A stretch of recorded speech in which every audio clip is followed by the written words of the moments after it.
Phil Perry breaking down yesterday's OTA. I've been begging for this, Keefe. A better performance in front of the media out of Drake Maye.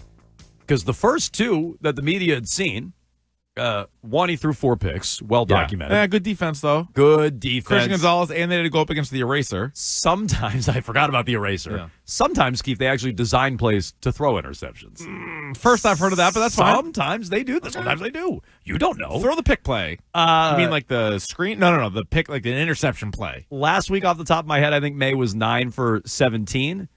Which was better, but it was uneven, according to Phil Perry. And Curran came on with us last week, or maybe it was with Afternoons, and said he was like a shortstop skipping throws. He was skipping throws out there. That's how inaccurate he was. You hear a David Hamilton type. You hear Phil Perry say there, much more accurate, much better day for the offense. Okay. May was 14 out of 16. Andrew Callahan called it a B-plus day for the quarterbacks. He said, B-plus? You can do pretty well with a B-plus. I like that. You can go a long ways with a B-plus. I'm happy they don't do physicals that way, by the way. Those are just pass-fail. B-plus. Yeah, I'm happy they don't. Throw with a B-plus at a physical as well. Give you the different gradations. But May completed 5 intermediate/deep balls and took 3 sacks out there on the practice field. We were reading some of these numbers late in the show yesterday.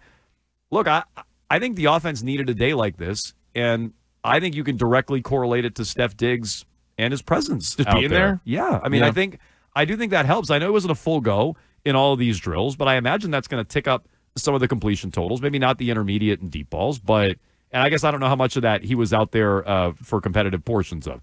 I don't know how much he did on that, but there is sort of like our first team is here. Like all our best guys are here, and like maybe just inherently there's like a little bit more, I don't know if it's focus or whatever. Plus they're coming off of a couple of bad performances, so there's got to be a little bit of motivation there. Like, all right, let's kind of get things together here. Like the defense has sort of had the leg up the last 2 practices. And I was skeptical too of it was a couple of Sundays ago. I think Mike Reese was like, "Yeah, we were there one day and May threw 4 picks, but the day we weren't there, I heard he looked sharp and he was turnover free." You have no idea. And it's like, and that's not crapping on Reese. That's just all right. Well, the team wanted to, quiet down some of the complaints and concerns about the offense. So, what's a realistic expectation for the offense this year? Like a middle of the pack type of offense? Yeah, like points per game, somewhere like that. I think if they're 15, I think you'll be satisfied, because I look at the defense needs to be a lot higher than that. And then the combination seems pretty good.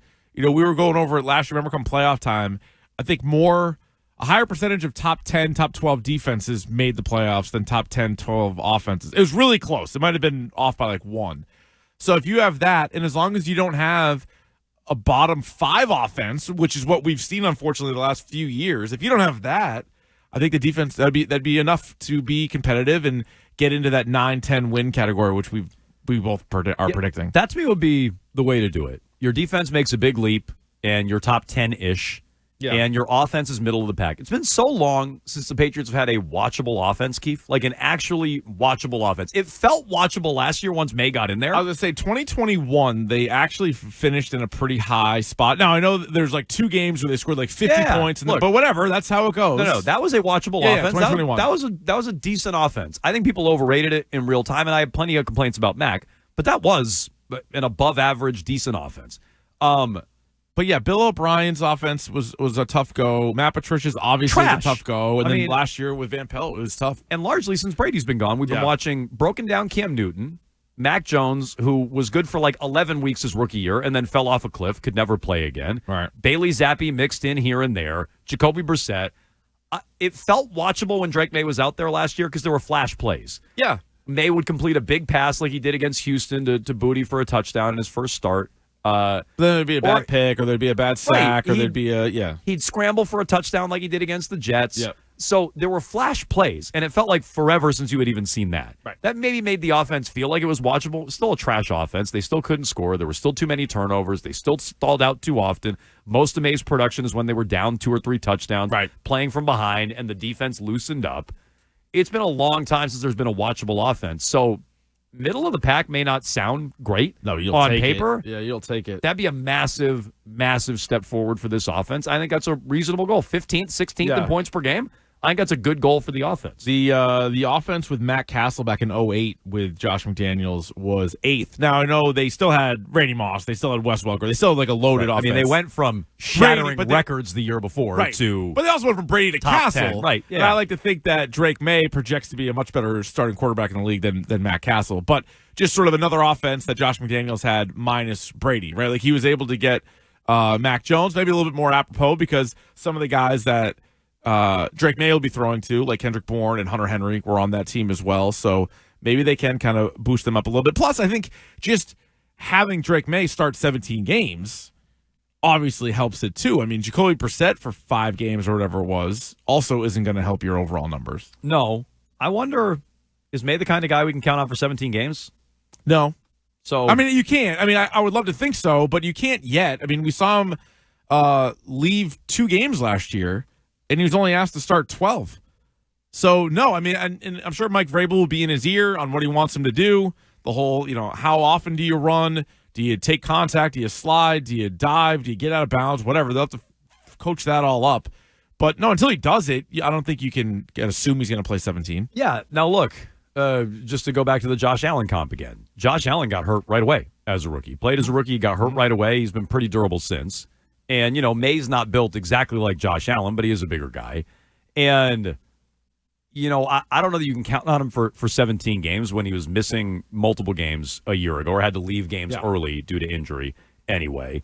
But I don't want them to reel in that running aspect of his game. I want them to coach him up on when to pick his spots, but I don't want to reel in the running and the mobility. And that's one of the big, I think, assets that Drake Maye has as a player. It's one of the things I really liked about him coming out of college, and it's one of the things that really flashed as a rookie. I mean, he's much closer to, a Josh Allen. I don't want to say Jaden Daniels, but he's much more mobile than I think a lot of people expected. And you saw that on the field his rookie year. I don't want to take that away. I'm a little afraid Vrabel and McDaniels will reel that in.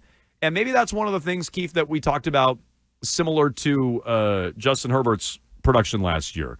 We're early in the year. We're really going to dial it in. We're going to lean on the run game. We're not going to ask Maye to do too much. And then as the year goes along, you put more and more on his plate. I'd sign off on that. I mean, if they want to keep the reins on early and then open up things more and more and more, the more he proves he can handle it, ultimately I'll be fine with that. But I think that needs to be a part of his game in the NFL. I don't want them to take that away. A lot of the big rushers over quarterbacks last year did play every game.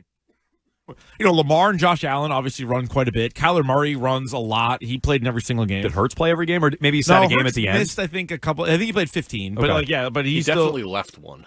Okay, Hurts did. Yeah, Hurts did. But I mean, a lot of those guys. Jaden Daniels, you mentioned him already, but he played 17 games as a rookie. Although he had one. Trust me, as a Jaden Daniels fantasy owner, he had one.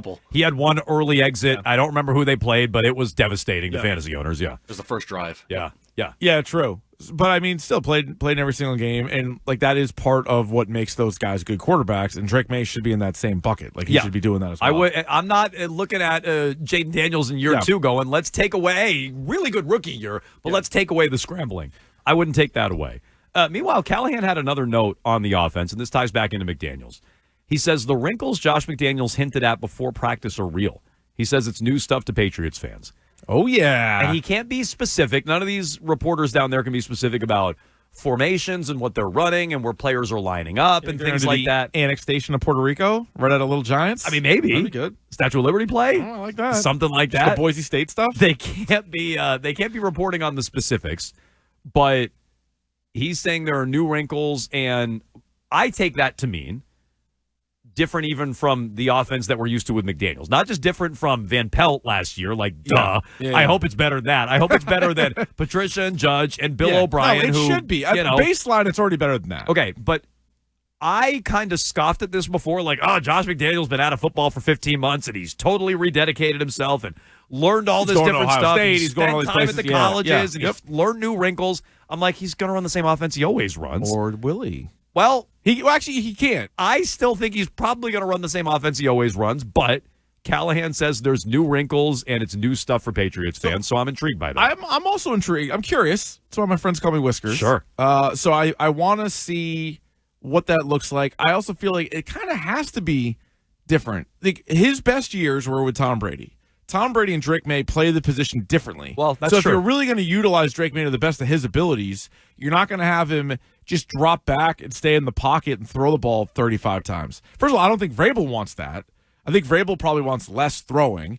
And then you got to use Drake Maye's athletic ability, which, Tom Brady, the greatest of all time, didn't really have that part of his game. So hopefully we see it. And we've always heard, we even saw it out in Denver, actually didn't work for him, but Josh has always had the idea of an athletic quarterback in his mind, right? Like, I think he's the one that wanted to work out Lamar Jackson. He is the one who drafted Tim Tebow in the first round.